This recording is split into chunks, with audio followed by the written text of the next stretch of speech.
Welcome back to macroeconomics and business environment. जो chapter number 1 है ये चल रहा है हमारा। ओ भाई, डिमांड सप्लाई चल रहा है ना, डिमांड सप्लाई मार्केट, ठीक है, चल रहा है ये। उसके बाद में नेशनल इनकम ये हम एंड में करने वाले हैं, थोड़ा सा बोरिंग टाइप का होता है ये, एंड में करेंगे। अभी हम यूनियन बजट कर रहे हैं। ओके एवरीवन, हमारा बिजनेस एनवायरनमेंट चैप्टर नंबर 7 हो चुका है। Hi everyone, okay, yes. अब प्रॉब्लम ऐसा है कि इसमें ना बहुत राम कथा लिख के रखी है, बहुत लंबी राम कथा, बट इकोन नहीं पढ़ोगे ठीक से तो फेलियर इज रियल। तो सब लोग अच्छे से पढ़ाई करेंगे, मेरे साथ चलेंगे, ठीक है। चले हम आगे, यस। तो नोट्स में ना बस मैं कुछ पॉइंट रेक्टिफाई कर रहा हूं, मैं देख रहा हूं कुछ चेंजेस तो नहीं है, उतना मैं नोट्स में अपडेशन कर रहा हूं मेरे, और मैं आपको वेरी सून नोट्स का बुक दे दूंगा, BEE का। ओके, अभी के लिए आप स्क्रीन पे देख लो। Students, we are in macroeconomics chapter 3 Indian union budget. Yes very good. Please मेरी बात ध्यान से सुनो। यूनियन बजट क्या होता है ये समझने के लिए मुझे आपको थोड़ा बैकग्राउंड देना पड़ेगा टैक्सेस का। क्या कोई मुझे बता सकता है व्हाट इज टैक्स? टैक्स क्या होता है? एनीवन? आप में से कोई housing yes yes my dear, you were saying हमें गवर्नमेंट को पे करना होता है। एक्चुअली आपको पे नहीं करना किसी को, it is maintenance set aside by us in our account only. Our account is consolidated fund of India account, आपका और मेरा खाता है, ताकि हम common amenity like road, dams, bridges बना सके। कोई हाउसिंग सोसाइटी में रहते हैं? Anyone stays in a house? कौन घर में रहते हैं? मुक्ता सही बात है कि नहीं? मुक्ता इस चिल एकदम, मतलब उसने सोचा मैं हाथ उठाऊं कि नहीं। चलो, हम सब कहीं ना तो कोई फ्लैट, बंगलो, सोसाइटी कहीं तो रहते हैं। तो जो फ्लैट में रहते हैं वहां एलिवेटर होता है, वहां पे पार्किंग की लाइट होती है। नो, यस, नहीं होता? कुछ कुछ फ्लैट में सिक्योरिटी गार्ड होते हैं, कुछ कुछ बिल्डिंग्स में। तो उसके लिए हम मेंटेनेंस पे करते हैं। अजित, किसको मेंटेनेंस पे करते हैं अपन? फ्लैट का? नहीं, अपन ओनर है। ओ भाई, अपन ओनर है। रेंट पे रह रहा है क्या? अरे रहने दो ना उसको, तू ओनर है ना, ऐसा सोचो। तुम भी तो रेंट पे रह रहे हो भाई, यहाँ पे अपना घर तो थाने में ना, वहां पे तो ओनर हो। स्टूडेंट्स, आपने खरीदा है अपने बलबूते पे, तो रेंट किसको पे करोगे आप? बोलो।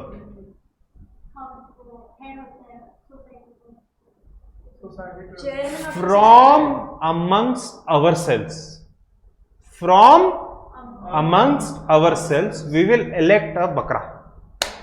एक बकरे को इलेक्ट करेंगे, उसको बोलेंगे चेयरमैन, उसका सेक्रेटरी, ट्रेजरर सब होगा। उनको जाके रेंट देते हैं, वो उनका खाता नहीं है, वो हमारा कॉमन खाता है सोसाइटी का। और उसमें से क्या खर्चा होता है? चेयरमैन के बेटे बेटी की शादियां है ना, चेयरमैन फिर स्विगी का खाना मंगाता है उसमें से, फिर क्या करता है चेयरमैन उससे? एग्जैक्टली, हमारे लिए कॉमन एक्सपेंडिचर करता है। स्विमिंग पूल सोसाइटी का क्लीनिंग, सोसाइटी का सिक्योरिटी। थोड़ा थोड़ा आ रहा है कि नहीं समझ में? ठीक उसी तरीके से हम में से ही एक व्यक्ति को अपॉइंट करते हैं एज प्राइम मिनिस्टर। यस और नो एवरीवन? इलेक्शंस होते हैं, और साथ में फाइनेंस मिनिस्टर, और फिर हम इनको टैक्सेस पे करते हैं। इनकी जेब में नरेंद्र मोदी जी के प्राइवेट खाते में नहीं जाता, उनके खाते में सिर्फ 2-3 करोड़ की एफडी है, उतना ही उनका प्रॉपर्टी है, बस 2-3 करोड़ की एफडी, बस। अरे ना, कुछ आई थिंक 2.85 करोड़ की एफडी है नरेंद्र मोदी जी की। एनीवेज, और निर्मला सीतारामन मैडम के खाते में नहीं जाता, consolidated fund of India, Bharat का फंड होता है, इसमें जाता है पैसा। थोड़ा थोड़ा आ रहा है समझ में आपको? और ये पैसे को फिर गवर्नमेंट हमारे बिहाफ पे स्पेंड करती है। किस चीज में स्पेंड करती है बोलो? Roads, dams, bridges, metro, infrastructure, education, health care etcetera, defence, police, law and order, इसमें स्पेंड होता है। सब लोग मेरे साथ हैं? इसको हम बोलते हैं taxes. Taxes are charges paid by you, actually charge नहीं, contribution paid by us towards civilised society. एक सिविलाइज्ड सोसाइटी में रहना है, अगर जंगल राज नहीं चाहिए अपने को, तो टैक्सेस भरने पड़ेंगे भाई। आई होप एवरीवन इज विद मी। अब ये टैक्सेस आपको क्लियर हो गया। अब ये टैक्सेस इंप्लीमेंट कैसे होता है? सब लोग मेरे साथ हैं? What are the components of income tax? ध्यान से सुनो। सबसे पहले ना हर साल में बजट होता है। हर साल में क्या होता है बोलो? बजट। बजट होता है 1 फेब में। जो हमारे फाइनेंस मिनिस्टर है वो बजट अनाउंस करते हैं पार्लियामेंट में। पार्लियामेंट एक संस्था है जिसका अपर हाउस होता है और लोअर हाउस होता है, Lok Sabha Rajya Sabha, and it is headed by the president of India, Droupadi Murmu madam. Yes और no everyone? Honourable Droupadi Murmu madam. This is okay everyone? तो बजट डिक्लेयर होता है by finance minister honourable Nirmala Sitharaman ji madam. सुना आपने इनके बारे में? वो हमारी फाइनेंस मिनिस्टर है, एफएम है। तो ये बजट अपना हाउस के सामने, बोथ दी हाउसेस के सामने प्रेजेंट करते हैं। ये बजट कब प्रेजेंट होता है अंश? फेब में। Very good my dear. फिर ये budget both the houses of parliament में पास होता है और प्रेसिडेंट उसको असेंट करते हैं टिपिकली मई के महीने में। तो it becomes finance act. It is applicable from 1 April to 31 March of that year. In short budget होता है, फिर बजट को both the houses of parliament के सामने रखते हैं, फिर पार्लियामेंट के हाउस से बोलते हैं अरे टैक्स ज्यादा हो रहा है, अरे यहाँ टैक्स कम हो रहा है, अरे एलोकेशन करेक्ट नहीं है, तो थोड़ा सा उसको रिवाइज करके उसको फाइनेंस एक्ट बना देते हैं। वो चैप्टर के अंदर अब हम आ गए, इंडिया यूनियन बजट। आइडिया आया ना एवरीवन? अब बजट कैसे बनाते हैं पता है? बजट बनाने के लिए जो हमारे फाइनेंस मिनिस्टर है, ये रही फाइनेंस मिनिस्टर, दिख रही है निर्मला सीतारमन मैडम जी। ये मैडम जी अपने मिनिस्टर्स के साथ अपने आप को ये लोग लॉक कर देते हैं। सब लोग कहां लॉक कर देते हैं मुझे बताओ? पार्लियामेंट हाउस में, बजट के कुछ दिन पहले, ताकि बजट ये जो मिनिस्टर्स बना रहे हैं ये बजट का इंफॉर्मेशन किसी को लीक ना हो। बिकॉज लीक हो गया तो स्टॉक मार्केट में आप इन्वेस्ट करके उतार चढ़ाव कर सकते हो पैसे का। ये लीक नहीं होना चाहिए, सीक्रेट डेटा होता है इंडिया का। आ रहा कि नहीं समझ में एवरीवन? फिर हलवा सेरेमनी होती है, फाइनेंस मिनिस्टर हलवा बनाते हैं, हलवा, आई एम नॉट किडिंग। फिर हलवा चखते हैं, देखो दिख रही है हलवा सेरेमनी? अरे यस और नो? तो it marks the beginning of printing of the documents. Exam में आ सकता है रिलेटिंग टू बजट। और फिर बजट अनाउंस होता है पब्लिक के सामने। तो ये चैप्टर में हम आ गए, ठीक है ना? आइडिया आ गया ना आपको? समझ में? बच्चों को समझता ही नहीं भाई चल क्या रहा है, पढ़ लेते हैं 5 भी हो जाते हैं, सर क्या पढ़ा था, बजट क्या होता है, आई डोंट नो, भड़ में गया। ऐसे नहीं करना भाई। चलो, so we are in chapter 3, overview of Indian budget. The first budget of India was presented by Mr. James Wilson. ये MCQ में आ सकता है, ठीक है? On February 1869. After the Indian budget was introduced on April 7, 1860 by East India Company. Okay? India का, आजाद भारत का पहला budget किसने अनाउंस किया था मुझे बताना? The then Prime Minister R.K. Shamunkham Chetty, okay, नवंबर 26, 1947 को। 1955 तक budget was only printed in English language, but अब 1955-56 के बाद बजट इंग्लिश में भी होता है और हिंदी में भी होता है।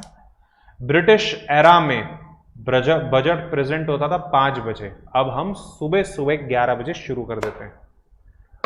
2017 तक बजट कब प्रेजेंट होता था? Last working day of Feb, मतलब 28 फेब, और अगर लीप ईयर होगा तो 29 फेब। और 2017 के बाद जो एनडीए सरकार है भाजपा की, उन्होंने बजट कब अनाउंस करना शुरू कर दिया? From the last 7 years, 2018, 19, 20, 21, 22, 23 and 2024, जिस साल में हमें अभी जस्ट बजट आया था 1 फेब को, ठीक है? Budget is now presented on 1st working day of February. आपको याद है मनमोहन सिंह, डॉक्टर मनमोहन सिंह का बजट मैंने आपको दिखाया था, ब्रीफकेस लाते थे वो।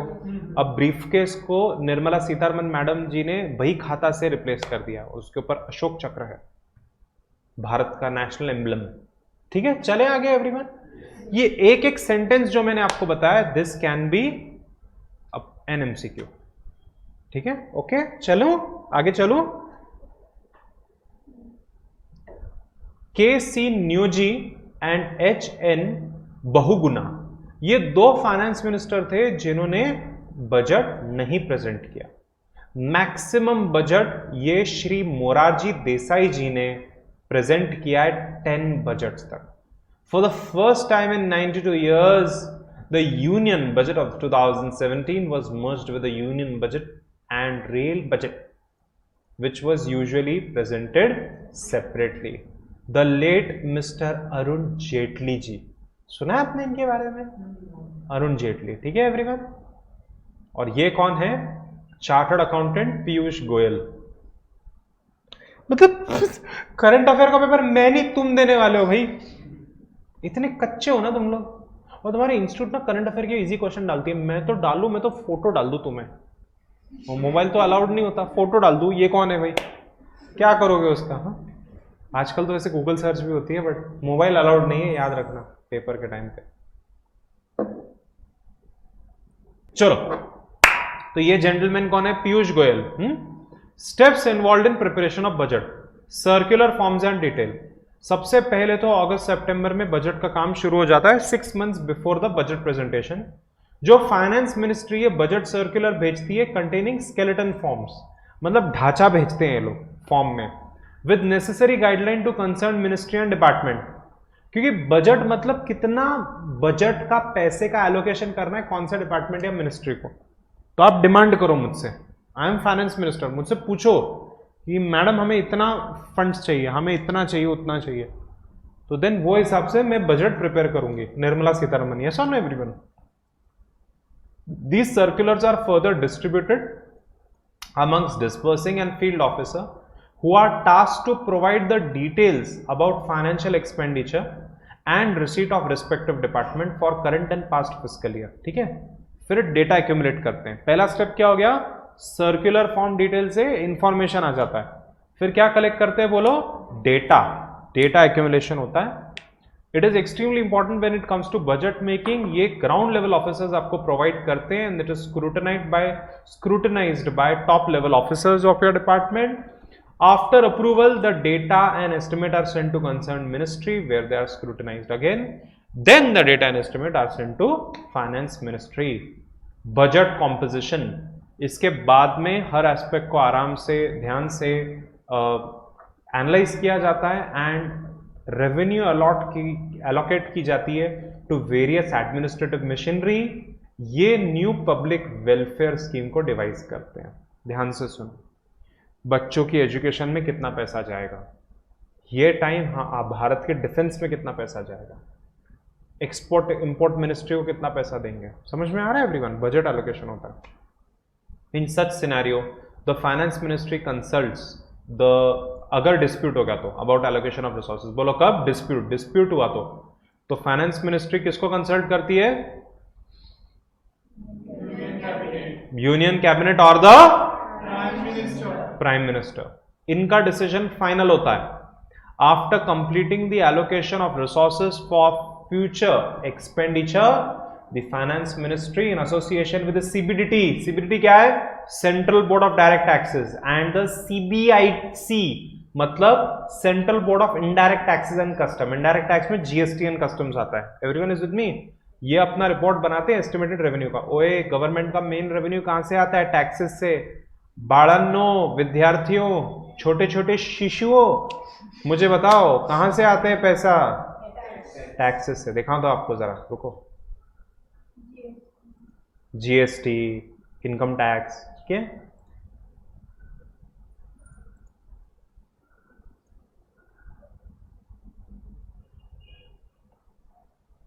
डरना नहीं, डर के आगे जीत है, इसलिए बोला था नेशनल इनकम बाद में बढ़ेंगे। हाँ चलो, ये देखो, ओ दिख रहा है क्या? रेवेन्यू रिसीट, गवर्नमेंट का पैसा दिख रहा है क्या? Revenue receipt. मेन पैसा कहां से आता है बोलो? Tax revenues. डायरेक्ट टैक्सेस मतलब income tax and indirect tax, ठीक है। यहां से पैसा आता है। सर पैसा कहां स्पेंड करते हो? Salary, allowances, pension, medical, public health, water supply, road, energy, school, colleges, public transport, sanitation, schemes and program, disaster management, salaries of arm forces personal. तो ये सब रेवेन्यू एक्सपेंडिचर है। और कैपिटल एक्सपेंडिचर कहां पे होता है मेरे को बताओ?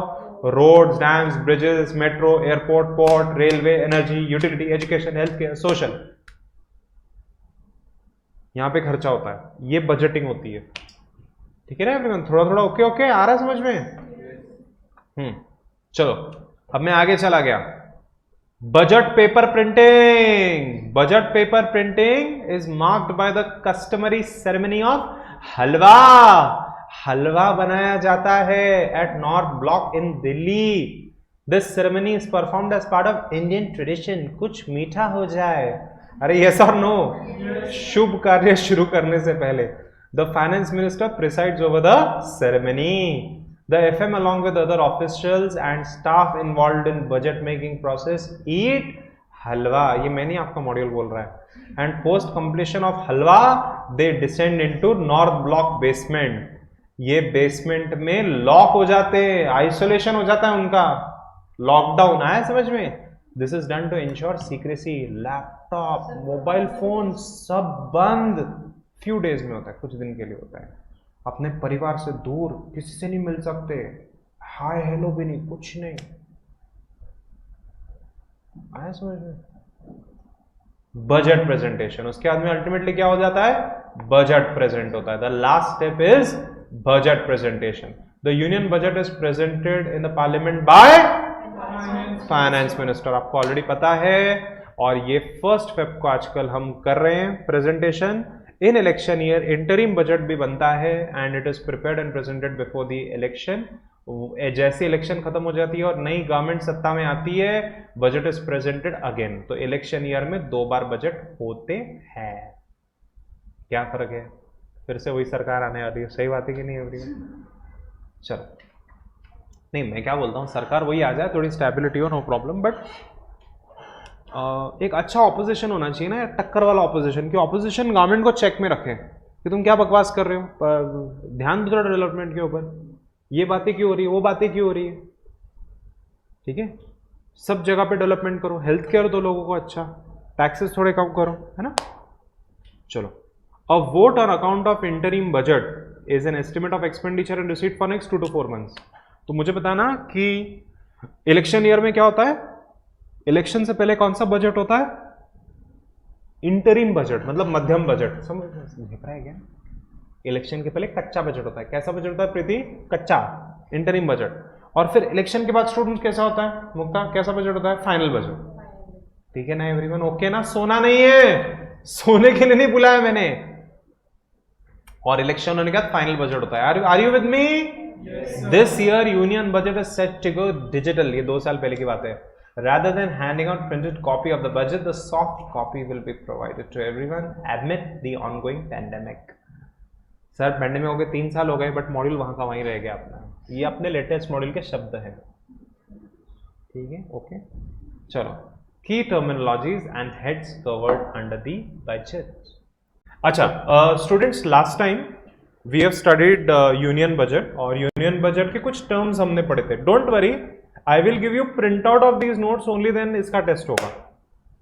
ये मेरा वादा है, इसका प्रिंट दूंगा तभी टेस्ट लूंगा। Okay, yes yes. चलो आगे चले गए हम लोग। तो ये सब हमने पढ़ लिया था। नाउ की टर्मिनोलॉजी या heads under the budget. Article 112 of constitution requires government to present annual financial statement, a statement of estimated receipt and estimated expenditure in respect of every year. ये साल कितना पैसा मिलने वाला है और कितना पैसा स्पेंड होने वाला है, how much we are going to get, how much we are going to spend, इसका आपको एक एस्टिमेट रखना पड़ता है। Okay, this statement is in the annual financial statement. It is usually a white 10-page document. Each and every word where I have underlined and highlighted with bold. Can you see those highlights? Is an MCQ. Annual financial statement is a dash document, white and 10-page, yellow and 20-page, white and 30-page. ऐसे MCQ options दे सकता हूँ। Okay, it is divided into 10 parts, 3 parts, 4 parts, 5 parts. Answer is 3 parts. Part number 1, consolidated fund. Part number 2, contingency fund. Part number 3, public account. Number 1, consolidated fund. Number 2, contingency fund. And third public account. हर fund के लिए government को present करना होता है a statement of receipt and expenditure. This is okay. And what these funds are? ये हम अभी पढ़ेंगे। मैंने इसके पूरे नोट्स कंपाइल किए। Is this okay? चलो, so let us start everyone. Give the heading annual financial statement, note down. हर चैप्टर से 2 MCQ आएंगे, बट इतना पढ़ना पड़ता है, ठीक है? यू रिमेंबर 12th स्टैंडर्ड कितने टेस्ट दिए होंगे आपने, कितने क्वेश्चन सॉल्व किए होंगे? Then it boils down to 1 paper. और प्रीति 1 पेपर में थोड़ा सा स्क्रू अप कर दिया तो खत्म। यू फील वेरी बैड ना कि साल भर पढ़ा है, थोड़ा कर लिया होता यार, हो गया होता। तो इसी के लिए पढ़ लो, and this knowledge is very good. आप ऐसा सोचो आप जिंदगी के लिए पढ़ रहे हो।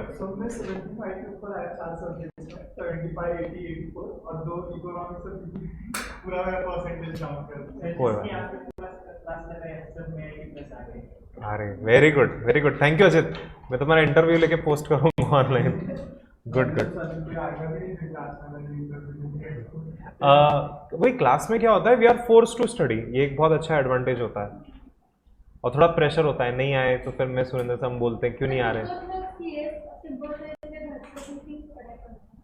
किसकी? First level. Second level is a different ball game, but then वो लिंक नहीं आता। What are the 3 parts? क्या 3 पार्ट्स है? Consolidated fund, contingency fund and public accounts. Next everyone, consolidated fund क्या है? ध्यान दो, कंसोलिडेटेड फंड ये सबसे इंपॉर्टेंट गवर्नमेंट का फंड होता है। सारे रेवेन्यू, मतलब जो टैक्स हम कलेक्ट करते हैं, सारा पैसा जो हम बोरो करते हैं, and the receipts from loans which are given by government, इसके अंदर आते हैं। All the revenues flow into consolidated fund of India. Actually इसको हम बोलते हैं कंसोलिडेटेड फंड ऑफ इंडिया। आपका और मेरा सारा पैसा ये अकाउंट में है। कौन सा पैसा? हम टैक्सेस पे करते हैं, डायरेक्ट टैक्सेस। आपके पेरेंट्स और मैं, हम लोग अपनी सैलरीज पे TDS पे करते हैं, बिजनेस इनकम पे डायरेक्ट टैक्स पे करते हैं, ठीक है? और आपने कुछ खरीदा है कभी जिंदगी में अपने? पेन, पेंसिल, आइसक्रीम, वॉच, ये सबके ऊपर GST है उसके अंदर। मैंने लैपटॉप लिया डेल का, चाइना का लैपटॉप है, मेड इन चाइना, तो इसको जो हमने चाइना से इंपोर्ट किया, इसके अंदर कस्टम्स ड्यूटी छुपी हुई है कुछ 10-20 हज़ार रुपए की, तो ये मैंने पे किया। ये सब इनडायरेक्ट टैक्सेस है। ये सारे टैक्सेस कहां जाते हैं? Consolidated fund of India. Okay everyone, सारे गवर्नमेंट खर्चे ये फंड से ही होते हैं, except for exceptional items which are met from contingency fund और पब्लिक अकाउंट। सारा गवर्नमेंट का खर्चा कौन से फंड से होता है? डैश, एग्जाम में आएगा। Answer is consolidated fund of India. Okay everyone, अगर आपको कंसोलिडेटेड फंड से पैसा बाहर निकालना है, you have to pass an appropriation bill, और पार्लियामेंट ये बिल पास करके अप्रूव करती है। पार्लियामेंट का आपको अप्रूवल लगेगा। Without the approval of parliament you cannot remove even 1 rupee from consolidated fund of India. This is okay everyone? So tell me, what is consolidated fund of India? Most important fund, सारा revenue यहाँ पे आता है, सारा खर्चा यहाँ से होता है, एक्सेप्ट फॉर सम आइटम्स जो कंटिंजेंसी फंड या पब्लिक अकाउंट से निकलते हैं। ये अकाउंट से 1 रुपया भी निकालना है, you require parliaments approval. Sir what is parliament? Parliament is a very important entity, constitutional entity everyone, जिसके 3 कंपोनेंट्स होते हैं। कितने कंपोनेंट्स होते हैं? 3। Number 1 Lok Sabha, number 2 Rajya Sabha, and number 3 the honourable president of union of India. This is okay everyone? Who is right now? Draupadi Murmu madam. Rajya Sabha, Lok Sabha, upper house, lower house, council of the states, house of the people, और ये दोनों जब bill को पास करते हैं तो जो head है, मतलब कि जो प्रेसिडेंट है भारतीय संसद, मतलब पार्लियामेंट की, वो उसको बिल को सैंक्शन करती है तो एक्ट बन जाता है। तो पार्लियामेंट में लोकसभा, राज्यसभा बिल्स को क्लियर करते हैं और प्रेसिडेंट असेंट करते हैं तो एक्ट बनता है। और फिर ही आपने सुना होगा पार्लियामेंट उसमें क्लैप करने की जगह टैप करते हैं, एंड हर दिन वॉकआउट होता है, नॉनसेंस, ब्ला ब्ला ब्ला ब्ला, उठ के चले जाते हैं, राइट? That is parliament. कभी जूते वूते भी फेंकते हैं, चेयर वेयर भी फेंकते हैं एक दूसरे के ऊपर। तो पार्लियामेंट में ये सब चर्चा के बाद ही इंडिया के consolidated fund of consolidated fund of India से पैसा बाहर निकलता है. Is this okay everyone? ठीक है. So that is your consolidated fund. Next कौन सा फंड है? Contingency fund. ओके. अर्जेंट या अनफॉरसीन एक्सपेंडिचर के लिए हम कंटिंजेंसी फंड बनाते हैं. The 500 crore fund is at the disposal of the president of India. So Draupadi Murmu madam को लगा तो she can immediately release payment out of contingency fund of India without approval of the parliament. तो quick पैसा यहां से आप इमीडिएट निकाल सकते हो. This is okay. This is at the disposal of the president. It can be used with executive action with subsequent approval from parliament. तो president अपने हिसाब से उसको साइन करके पैसा यूज कर सकते हैं, बट पार्लियामेंट का subsequent approval आपको लगेगा. लोकसभा राज्यसभा को जो भी पैसा निकलता है कंटिंजेंसी फंड से वो वापस से रिप्लेनिश हो जाता है. कहां से? कंसोलिडेटेड फंड ऑफ इंडिया से. इट इज लाइक पेटी कैश. पेटी कैश समझते हो? मेरी एडमिन टीम के पास हमेशा 5 से 10 हजार रुपए रहते हैं टू मेक वेरियस पेमेंट्स. फिर वो पेमेंट्स करते हैं. क्या क्या पेमेंट करते हैं? मौसी का सैलरी पे कर देगी, प्लम्बर आ गया टाइप, वो टैप्स को टाइट कर दिया, फ्लश ठीक कर दिया, लाइट वाइट खराब हो गई, लाइट आके रिपेयर कर दिया. They don't bother me, they just make the expenditure. Once the petty cash balance drops to 1-2,000 they ask me for interest balance, then I pay them. Exactly like that is contingency fund. In contingency fund, we can make use immediately without asking the parliament. We have to take subsequent approval from parliament. Did you understand everyone? Yes. तो मुझे एक बात बताना कि contingency fund कितने करोड़ का है? 500 crore. But अभी इट इज स्टूडेंट्स, ओरिजिनली जो कॉन्स्टिट्यूशन ने डिफाइन किया था कंटिंजेंसी फंड, इसमें कितना बैलेंस होना चाहिए था मुझे बताना? 500 crore as defined originally by article 267 of constitution of India. I hope everyone is with me. और टिपिकली कितना फंड्स होते हैं? 10 to 15% of the total budget. मैंने आपको बताया था ना, Nirmala Sitharaman madam budget announce करती है 1 February को. हाँ, बट अभी का करंट बैलेंस मुझे दिख रहा है एज पर, ये देखो, हाँ उसमें ये भी दिख रहा है हमें, ये देखो, indiabudget.gov.in. Latest value I can see 30,000 crore. सब लोग मेरे साथ हैं एवरीवन? यस. क्या हो जाता है, आपके मॉड्यूल्स ऑब्सोलीट हो जाते हैं तो लेटेस्ट इंफॉर्मेशन ही डालते हैं, तो हम अपने हिसाब से डाल सकते हैं. आपके सामने मैंने यहाँ पे डाल दिया कि आज का कॉर्पस कितना है along with the links. Okay. अरे बाप रे, जगह ही नहीं है कहीं घुसाने को. यहाँ इधर नीचे घुसा दिया मैंने. ठीक है ना? Everyone is comfortable? Yes. Very good, great. So मुझे एक फर्क बताना कंसोलिडेटेड फंड ऑफ इंडिया और कंटिंजेंसी फंड के बीच में. जल्दी बताओ. कंसोलिडेटेड मतलब मेन फंड, उसमें लाख करोड़ में पैसे होते हैं, multi lakh crore. It's like gold mine of India. Withdrawal के लिए कॉम्प्लेक्स प्रोसीजर है, पार्लियामेंट में चर्चा, डिबेट, नॉनसेंस होता है, फिर ही पैसा वहां से निकलता है यूजिंग अप्रोप्रिएशन बिल. यस और no everyone? Parliament approval is required. It is the most important fund. And then आ गया contingency fund. It is like an emergency fund. It is like an emergency fund. कभी suddenly पैसे लग गए तो use करो. किसके डिस्पोजल पे होता है? प्रेसिडेंट. इसी के लिए उसका फंड का बैलेंस बहुत कम होता है. The balance is very less. अभी करंट बैलेंस कितना है? लगभग 30,000. अपडेट नहीं हुआ. Just a minute, I just reopen the file. So वापस अपडेट होके आ जाएगी वो. CACT मेगा चार्ट्स, इकोनॉमिक्स, और मैं आ गया पब्लिक फाइनेंस में. यस. सो अभी लेटेस्ट वैल्यू हमें दिखा है, देखो 2023 का जो बजट था उसमें लेटेस्ट वैल्यू हमें दिख गया है 30,000 करोड़ का. तो आप सोच सकते हो कि वहां पे balance is multi lakh crore, यहाँ पे 30,000 crore, which is very less. It is like पेटी कैश. तो ये क्विक डिस्पोजल ऑफ प्रेसिडेंट के लिए होता है. It can be used with executive action. Executive मतलब कि जो ऑफिसर होते हैं वो यूज कर लेते हैं. इट इज एग्जैक्टली लाइक पेटी cash which is kept bye my admin team. तो कल का केक आया था ना, तो केक के लिए मैंने पे नहीं किया, the payment was made through पेटी cash account of Edward academy.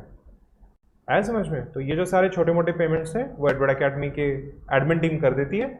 Subsequently आपको पार्लियामेंट का अप्रूवल लगेगा. जो कंसोलिडेटेड फंड से पैसा निकालते हो वो वापस से रिप्लेनिश करना जरूरी है from consolidated fund of India.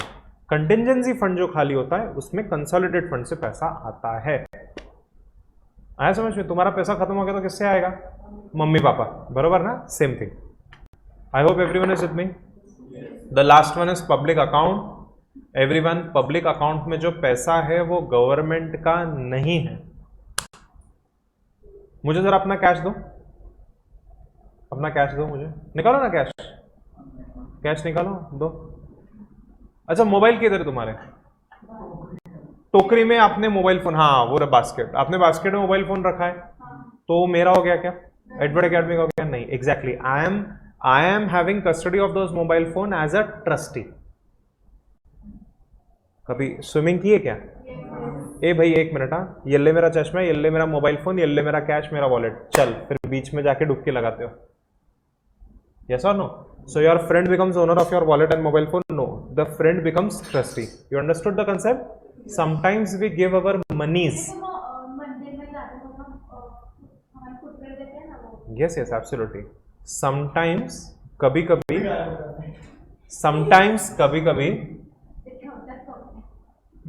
you hand over your monies, MONIES.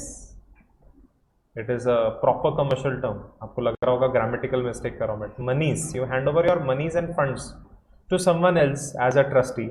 Like for example, you give your money to the RBI. वैसे ये केस में government is acting as banker or trustee of your fund. So it is not government's money. For example, provident fund, small savings and so on. This money does not belong to government. This is to be paid back to the rightful owner. तो provident fund पता है क्या होता है? हर महीना आपकी salary से 10% कटेगा। सेम अमाउंट जो आपके बॉस है वो आपके पीएफ खाते में जमा करेंगे। Once you are retired at age 60, 65, whatever is the age, then you can withdraw the money. So provident fund किसके कंट्रोल में? गवर्नमेंट के कंट्रोल में ना। समझ में आया? Yes, it is to be paid back to rightful owner. It is not to be approved by parliament, because हम पैसा यूज नहीं कर सकते ना। The government has to present a statement of receipt and expenditure in public account. All the inflows in this fund are receipts. They are not revenue. ये आपका income नहीं है, ये इनकमिंग पैसा है। Sale of saving certificates, contribution to general provident fund, public provident fund, security deposit, earnest money deposits received by government. In respect of such receipt, government is acting as banker or trustee, and government has to refund the money after completion of the contract or the event. तो ये हमारा पैसा नहीं है। अगर हम trip में जा रहे हैं, अब सबने मुझे 1000 कंट्रीब्यूशन दिया, we are like 50 students, Devashish, तो 50 स्टूडेंट्स इंटू 1000 कितना हो गया? 50,000 रुपए। 50,000 रुपए मेरे हाथ में कैश है, बट वो मेरा है क्या? मैं उससे पार्टी करूंगा क्या? हाँ, कोरेगांव पार्क, कल्याणी नगर, वहां जाके? No everyone, because I am holding that money as trustee. I can not use it for my purpose, I have to use it only for you and give you accounts कि boss trip पे ही मैंने खर्चा किया। Did you understand? That is public account. आपको फर्क समझ में आ गया तीनों का? चलो फटाफट नोट डाउन करो। Give the heading India union budget and write down consolidated fund, contingency fund and public account. चलो जल्दी से लिखो, एक ही पेज पे लिखना है, चार्ट बनाना है, तो उससे अच्छा लगता है red colour, green colour, blue या ब्लैक कलर, ऐसा मैंने कलर स्कीम लगाई है, if you know what I mean. चलो जल्दी से बना। Dear students, in the last class we have covered consolidated fund, contingency fund and public account. Am I right? Yes. Yes sir. ये अपना पढ़ के हो गया है। Now we are going to the Indian Union Budget, Revenue and Capital Item.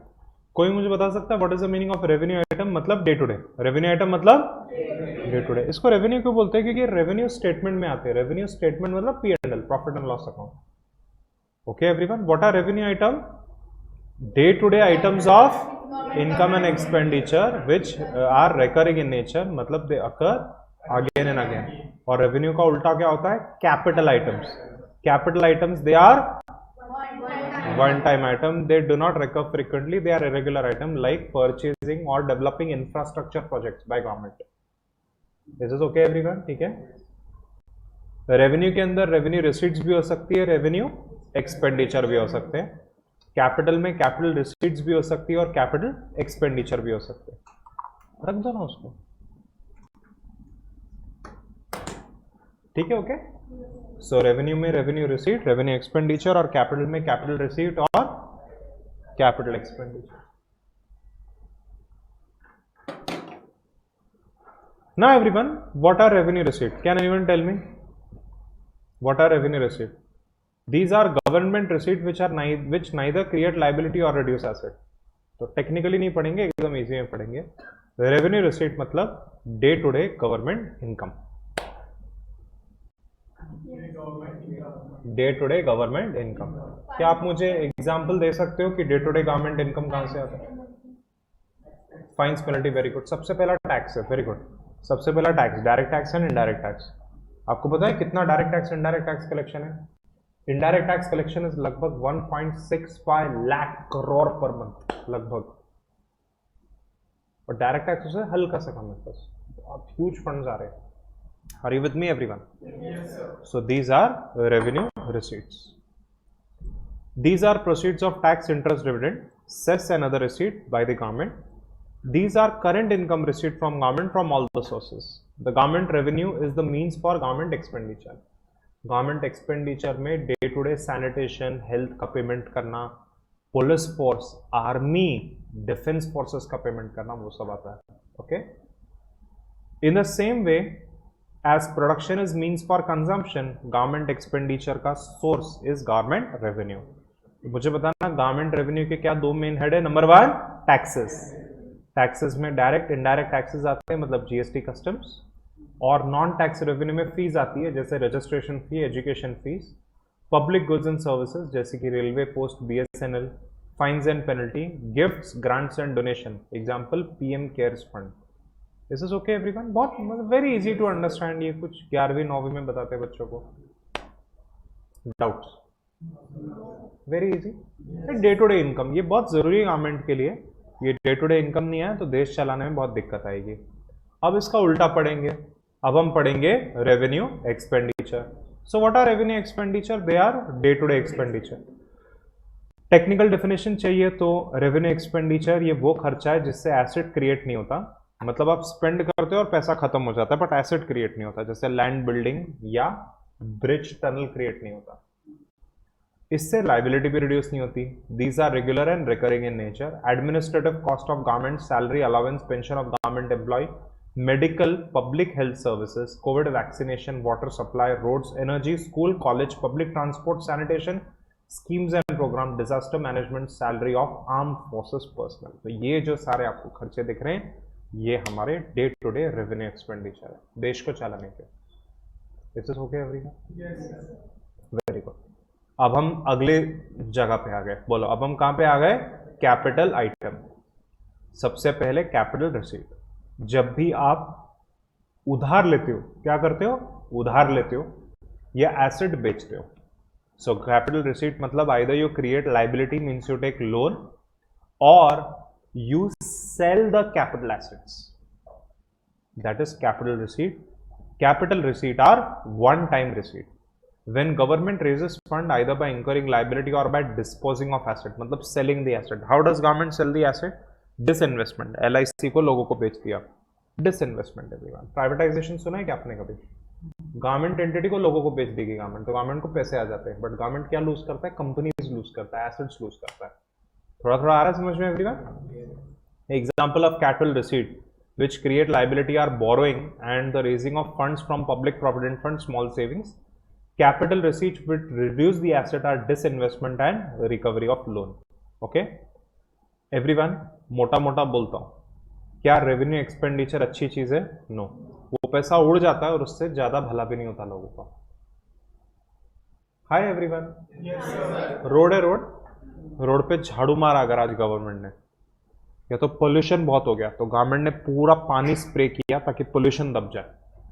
कल फिर से करना पड़ेगा. हाँ, इससे पैसा वेस्ट होता है आपका. मतलब करना पड़ता है, मैं ऐसा नहीं बोल रहा जरूरी नहीं, करना पड़ता है, बट इससे पैसा वेस्ट होता है क्योंकि अपने यहाँ पे चोर गुंडे ज्यादा है तो पुलिस ज्यादा लगती है. तो पुलिस को पे किया तो देश की तरक्की होगी? एग्जैक्टली नहीं होगी.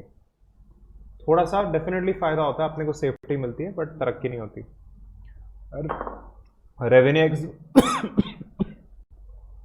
Revenue expenditure is bad. ऐसा लिखना मत, मन में रखना, तो याद रखने को इजी होता है. कैपिटल रिसीट मतलब एसेट्स बेच के और उधार लेके पैसा लेना अच्छी बात है? No, it is bad. तो क्या अच्छा है बोलो, क्या अच्छा है? रेवेन्यू रिसीट मतलब टैक्सेस कलेक्ट करना लोगों से, इससे गवर्नमेंट के पास फंड्स आते हैं टू डेवलप द इकोनॉमी। सही बात है कि नहीं एवरीवन? और क्या अच्छा है मुझे बताओ? कैपिटल एक्सपेंडिचर अच्छा है। कैपिटल एक्सपेंडिचर से roads, dams, bridges, schools, hospital create होते हैं। आई ना बात समझ में सबको? यस और no? Yes. So tell me what is capital expenditure? One time expenditure to either create asset और reduce the liability. They are irregular and non-recurring in nature. These are expenditure of the government which results in creation of physical or financial asset or depletion of liability. Loan to union territory, repayment of loan from World Bank, investment in building, land, equipment, machinery, investment in shares and loans and advances by the central government to the state government, union territory, public sector undertaking and other parties. ये जो सब दिख रहा है that is capital expenditure, capex. बहुत जरूरी है। अपने नरेंद्र मोदी जी इसलिए तो जीत रहे हैं मित्रों, कैपिटल एक्सपेंडिचर करेंगे। अटल टनल बनाया, अटल ब्रिज बनाया, यस सर ना एवरीवन, रोड्स बनाए, वंदे भारत एक्सप्रेस बनाए, कैपिटल डेवलपमेंट है सब। एकदम ठीक है एवरीवन? चलो मेगा चार्ट लो और एकदम फास्ट लिखना शुरू करो। चलो give the heading revenue and capital item. जल्दी जल्दी जल्दी, चलो चलो, जब रुकना नहीं, चलो चलो। रेवेन्यू एंड कैपिटल आइटम, इसका प्रिंट आउट दिया क्या मैंने? चलो लिखो, लिखना शुरू करो फिर।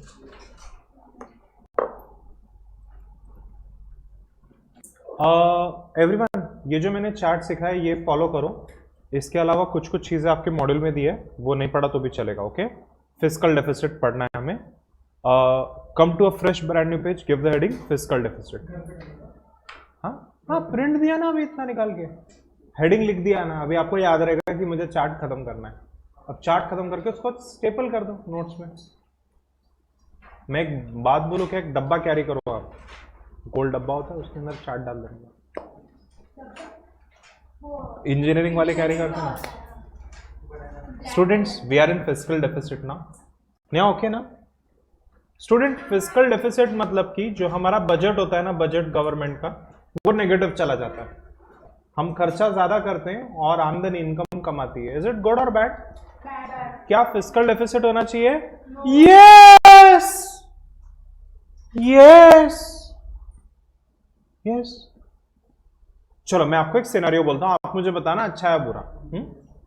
थोड़ा सा फिस्कल डेफिसिट अच्छा होता है। तो मैं आपको एक सिनेरियो बताता हूं। आप इंडिया में एक बार गए, मतलब आप इंडिया, मतलब हम इंडिया में रह रहे, घर से बाहर आप निकले और गवर्नमेंट ने ऐलान किया है सारे गरीब लोगों का मेडिकल हम करेंगे, एजुकेशन हम करेंगे, खाना हम देंगे। अगर आप भारतीय नागरिक हो, आपका ध्यान रखा जाएगा। आप खुश हो, आपने बोला वाह हम तो कमा ही रहे हैं, गरीब लोग की भी सेवा हो रही है, कुछ। आप घर से बाहर निकले, आप सिग्नल पे गए, ट्रैफिक सिग्नल पे, छोटे छोटे 3 साल के बच्चे टैप कर रहे हैं, भीख मांग रहे हैं। अच्छी बात है। आपने गवर्नमेंट को बोला आपके बजट में, आपके पॉकेट में कितना पैसा है? गवर्नमेंट ने बोला, just a hypothetical example, India ने कमाए 5 trillion American dollars, 5 trillion American dollars कमाए इंडिया ने। हम 4 ट्रिलियन स्पेंड कर रहे हैं, बाकी 1 ट्रिलियन ऐसे पड़ा है। सेफ्टी, तुमने बोला ना फिस्कल डेफिसिट नहीं चाहिए, तो नहीं करेंगे फिस्कल डेफिसिट, ऐसे पैसा पड़ा है। गुड और बैड? क्या कुछ भी टाइम पास करते हो, मजाक करते हो, फिस्कल डेफिसिट अच्छा नहीं? अरे बहुत अच्छा है, थोड़ा तो डेफिसिट होना चाहिए ना। अरे गवर्नमेंट के पास 1 रुपया पड़ा नहीं होना चाहिए, उसको गरीबों की सेवा में लगाओ, स्कूल के बच्चे, हमारा हेल्थ केयर, मेडिसिन, सब पे लगाओ। Got the point? Fiscal deficit थोड़ा सा होना अच्छा होता है। गवर्नमेंट को, सोसाइटी को सर्व करना है, धंधा नहीं करना गवर्नमेंट को। कंपनी नहीं है कि हाँ सर सरप्लस कैश बैलेंस मतलब गुड, बिल्कुल गुड नहीं है। What good is your money if you are not spending it on poor people? हाँ, पर्सनली थोड़ा पैसा सेविंग होना चाहिए, गवर्नमेंट के पॉइंट ऑफ व्यू से नहीं होना चाहिए। थोड़ा रिजर्व्स है, गोल्ड रिजर्व, बस हो गया, बाकी स्पेंड करो ना लोगों के वेलफेयर पे। थोड़ा आ रहा है समझ में एवरीवन? लॉजिक समझ में आ रहा है क्या? सुनो ना, मेरी जो हाउसिंग सोसाइटी है,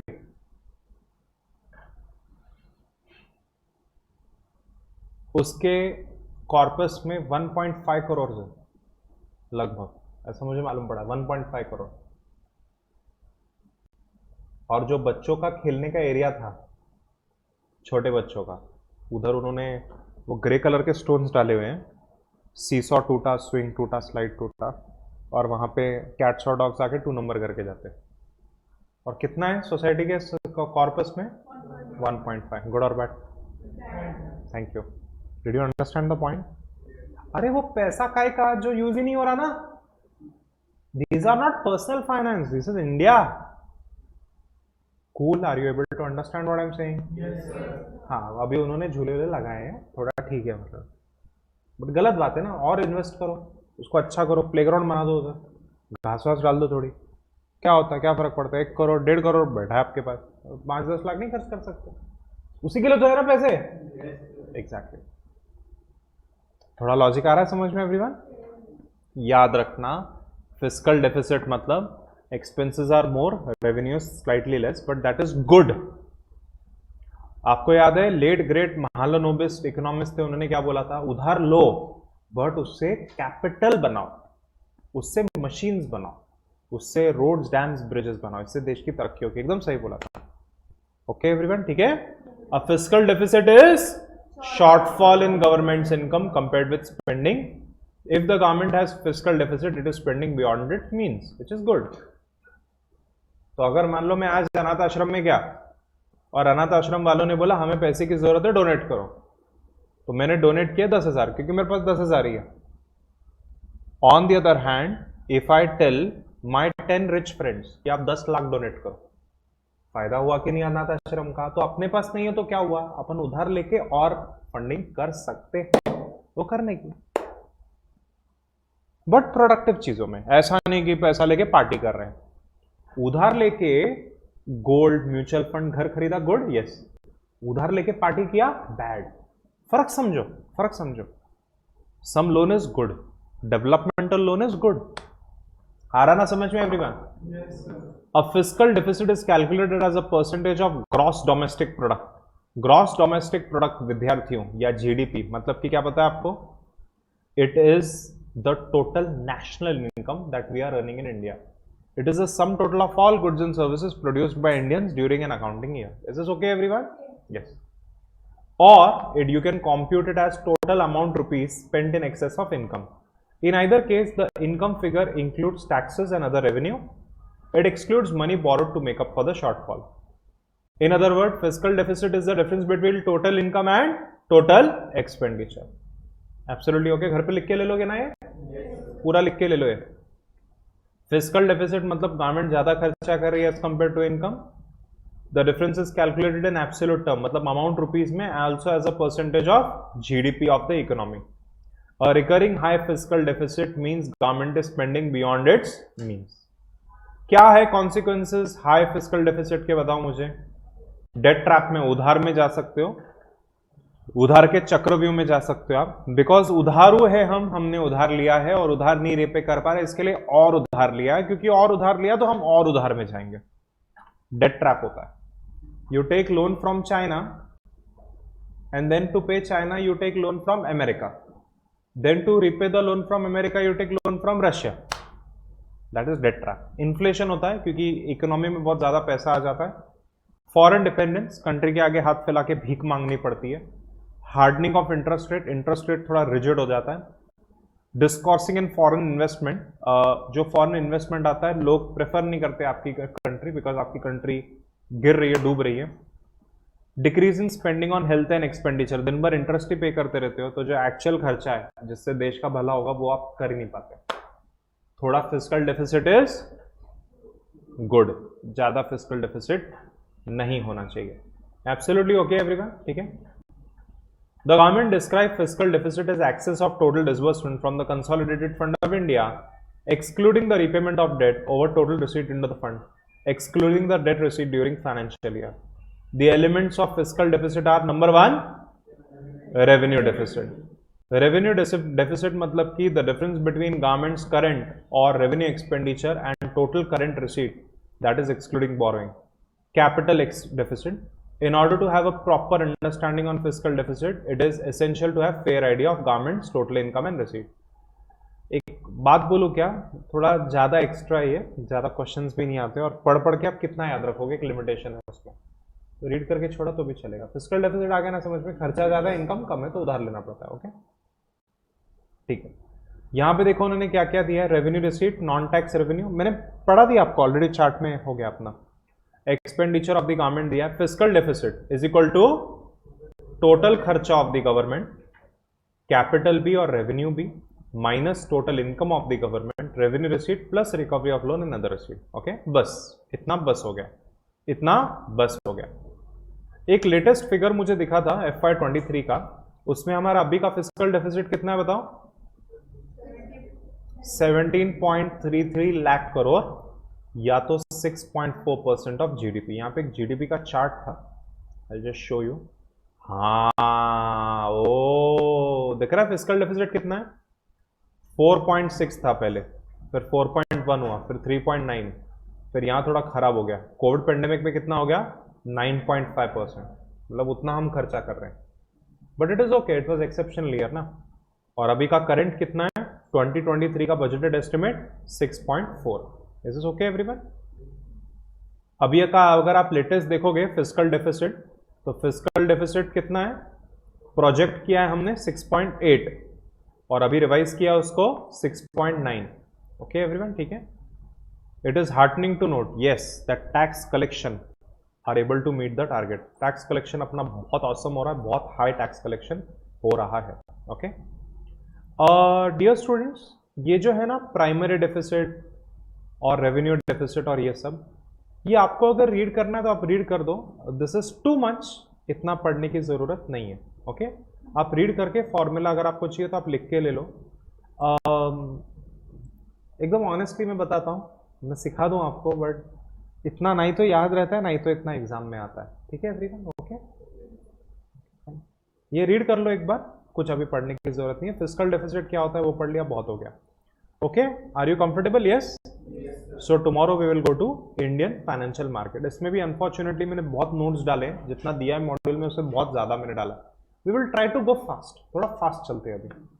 ओके हर टॉपिक से दो तीन एमसीक्यू ही आते हैं, उसमें से ज्यादा करके इजी एमसीक्यू होते हैं जो आप खुद से भी थोड़ा कॉमन सेंस पे अटेम्प्ट कर सकते हो। पढ़ के तो जाओगे तो आएगा ही,